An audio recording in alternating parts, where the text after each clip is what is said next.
Welcome. This has been a long time in the making, and how are you all doing tonight? Designer 12, Cyclone Jack Yachts, Luna, how are we all doing? Woo! Let's do this. Doing great. I'm so excited. Doing pretty good. Time to get the show on the road. Our epic story begins with a large, muscled man, armored in clearly functional, battle-worn chainmail, armors, and furs. Black tattoos highlighting his body where his flesh is exposed. A dagger strapped to his leg, a long sword sheathed in his shield, and a warhammer strapped to his back.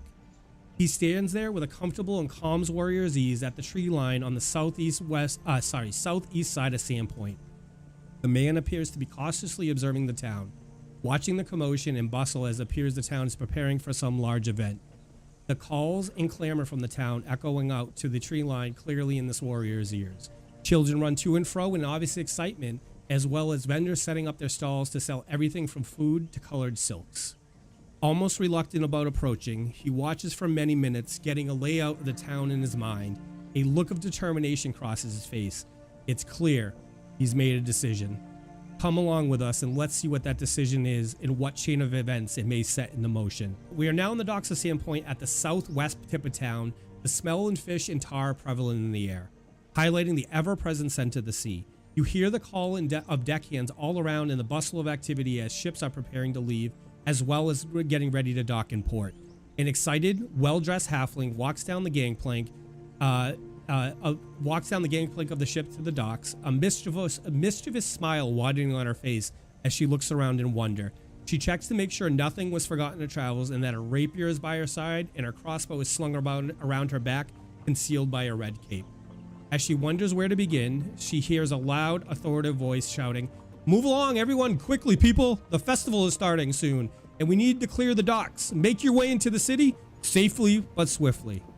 We are now cut to a figure of a half-elf with a morning star hanging from his belt and a buckler affixed to his arm, standing at the foot of the bridge on the eastern side of Sandpoint, a lush forest behind him with the sounds of squirrels chittering at him as if he just trespassed upon their domain.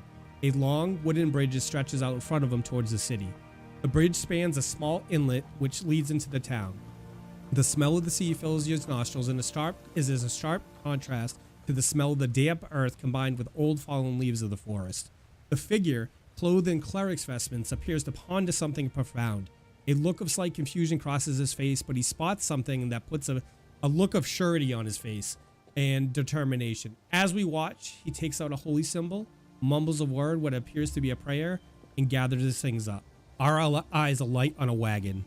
This wagon, making its way north up a well-worn road through a lush forest, plods on slowly but surely, powered by two mules and a sun-darkened farmer who clearly has seen many harvest times. His name is Jeb. Jeb isn't our focus, however. Our gaze swings to the man sitting on the back of the wagon, a wagon full of turnips to be more precise. The earth and smells of turnips all around him, he looks less than comfortable sitting in a pile of vegetables. Every once in a while, he looks at the turnip cart. Every once in a while, he looks at the turnip cart, peers in his bag, shakes his head, closes the bag with a pat, and sighs. His legs dangling off the back of the cart don't come anywhere near the ground, belying his short stature.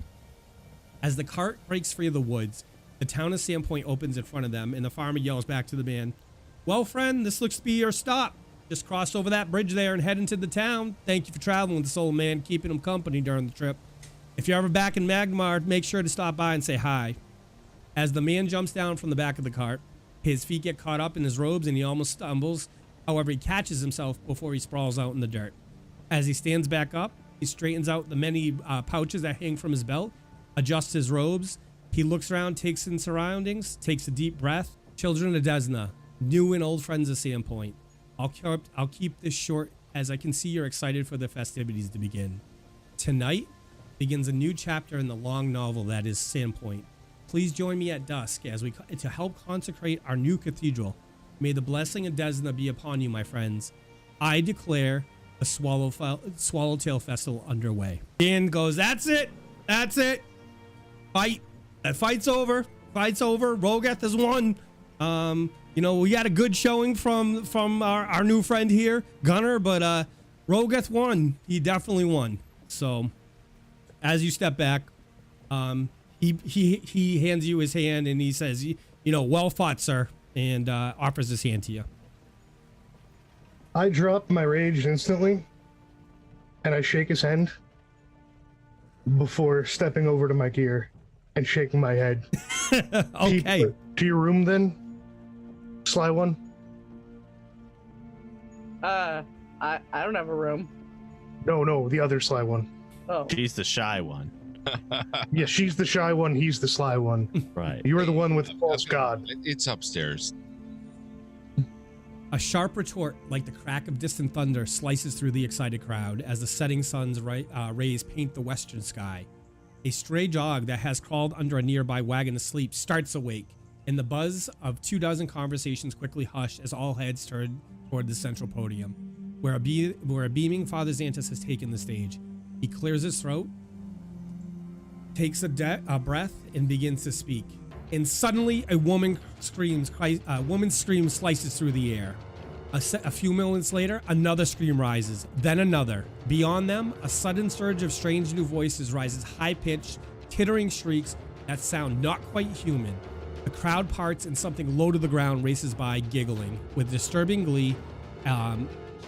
With a disturbing glee as a stray dog gives a pained yelp and then collapses with a gurgle. Its throat cut open from ear to ear. As blood pools around its head, the raucous sound of strange songs begins, chanted from shrill, scratchy voices.